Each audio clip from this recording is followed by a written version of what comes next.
से नहीं हूँ, एजुकेशन के फील्ड से नहीं हूँ। मैं एक कलाकार हूँ, एक आर्टिस्ट हूँ, एक क्रिएटिव इंसान हूँ।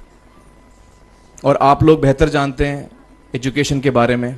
इतने साल से आप एजुकेशन चला रहे हैं। पिछले कुछ साल से मेरा अनुभव हुआ है, चूँकि मैंने कुछ फिल्में की हैं। एक फिल्म थी तारे ज़मीं पर, और अभी हाल ही में मेरी जो फिल्म आई है 3 इडियट्स, ये दोनों फिल्में एजुकेशन के टॉपिक पर हैं।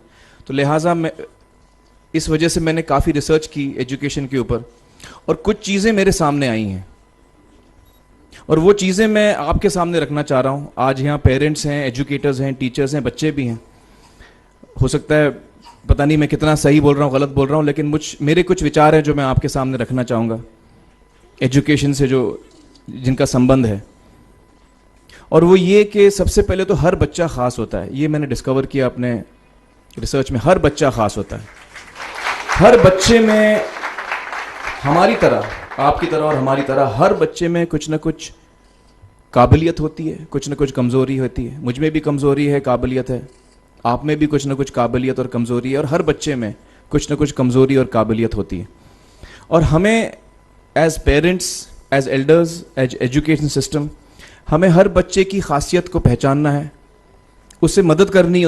उसकी क्या खासियत है, उसका क्या दिल चाहता है, उसे किस चीज़ में खुशी मिलती है, वो हमें उसको हेल्प करना है कि हम उसको वो ढूंढ सके, और उसमें हमें सपोर्ट करना है। और जो उसकी कमज़ोरी है उसमें हमें उसको सपोर्ट करना है।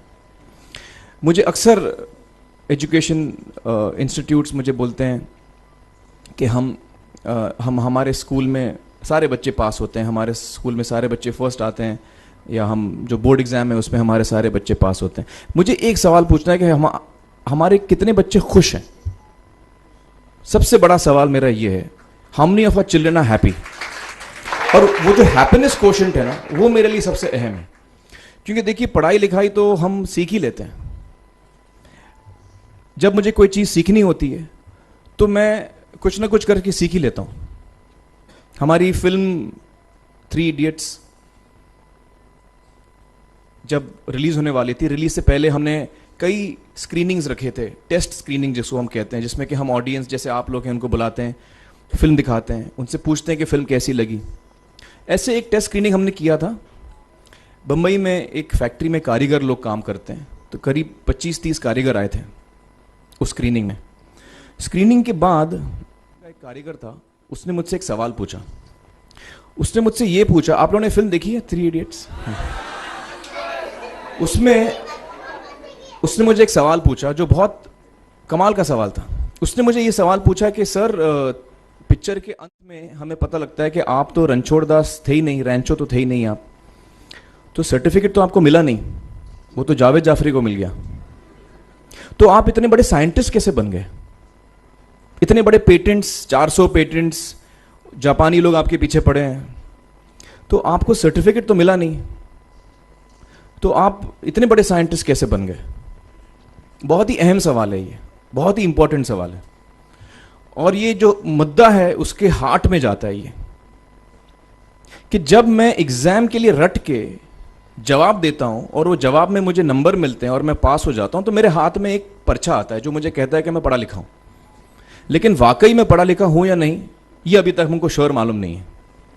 लेकिन जब आप नॉलेज चाहते हैं कि आपको मिले, विद्या मिले आपको, तो फिर वो कागज का मायने कुछ होता नहीं है। तो मैंने उसको जवाब में 2 सवाल पूछे। मैंने बोला उसको कि भैया, आपको क्या लगता है मैं अच्छा एक्टर हूं? उसने बोला हाँ, देश भर में आप सब लोग मानते हैं आपको, आप अच्छे एक्टर हैं। मैंने उससे कहा कि भैया, मेरे पास कोई सर्टिफिकेट नहीं है जो कहता है कि मैं अच्छा एक्टर हूं। मेरे पास कोई कागज नहीं है जो मुझे बोलता है कि मैं अच्छा एक्टर हूं। मैंने फिर उससे एक सवाल पूछा कि मैंने सुना आप बहुत अच्छे कटर हैं, आपके जो बॉस मुझे बताते हैं कि आप उनके मेन कटर हैं और आपकी बड़ी इज्जत करते हैं वो, आपके पास कोई पर्चा है, सर्टिफिकेट है जो मुझे बताता है कि आप कटर हो? उसने बोला नहीं सर। तो मैंने बोला आपका जवाब आपको इधर ही मिल गया।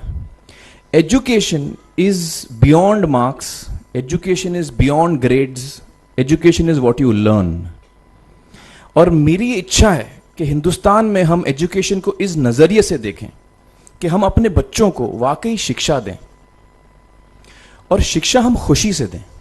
क्योंकि शिक्षा में सिर्फ ज्ञान नहीं होता, शिक्षा में एक और चीज़ मिली हुई होती है, वो ये है कि हम अपने बच्चों को डेवलप करते हैं एज ह्यूमन बींग्स।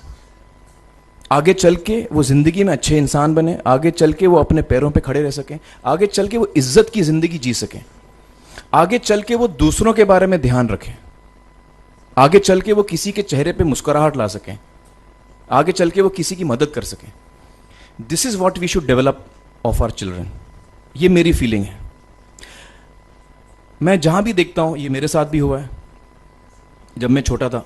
जब से हमारे बच्चे छोटे होते हैं, जब से बच्चे पैदा होते हैं, बच्चा घर आता है, हम बच्चे को पूछते हैं भाई मार्क्स कितने मिले, फर्स्ट आया कि सेकंड आया? वो बोलता है सेकंड। सेकंड आया तो अरे फर्स्ट नहीं आया, डांट पड़ती है उसको। जो बोलता है मैं 10th आया तो उसकी तो हालत ही बुरी हो जाती है। बच्चे को लगता है यार ये फर्स्ट आना बड़ा जरूरी है।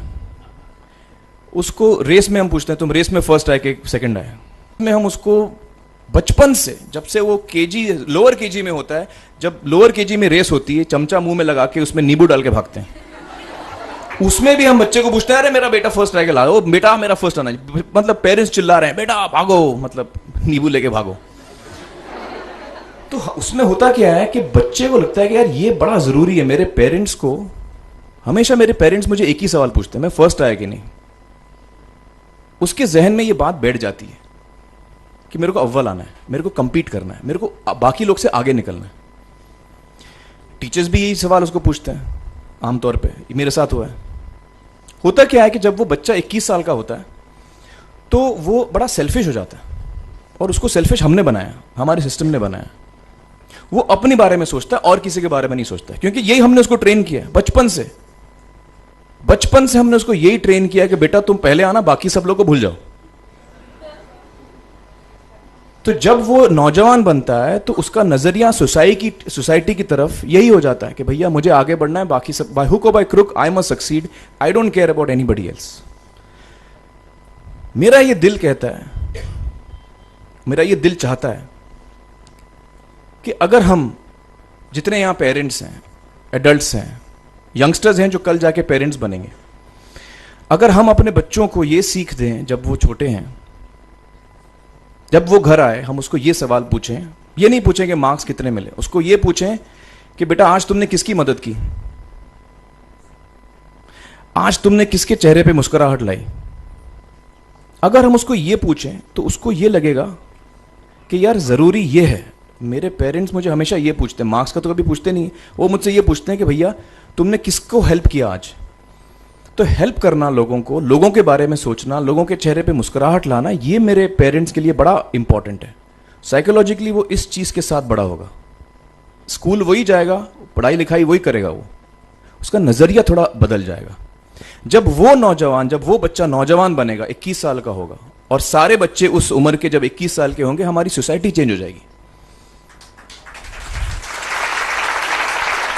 क्योंकि तब हमारी सोसाइटी में ऐसे नौजवान होंगे जो खुद के बारे में नहीं सोच रहे हैं, दूसरों के बारे में सोच रहे हैं। तो मुझे लगता है कि सबसे बड़ी चीज जो हमारे एजुकेशन सिस्टम में मैं देखना चाहूंगा, जो मैंने अपने स्कूल लाइफ में नहीं देखी, कि हमको ये अहमियत इस पे दी जा रही है कि हम अपने आसपास के बच्चों को कितना हेल्प कर रहे हैं। ये एक बहुत बड़ी तब्दीली अगर आ जाए तो मुझे लगता है कि हमारा देश बहुत सुधर सकता है, बहुत बदल सकता है, हम बहुत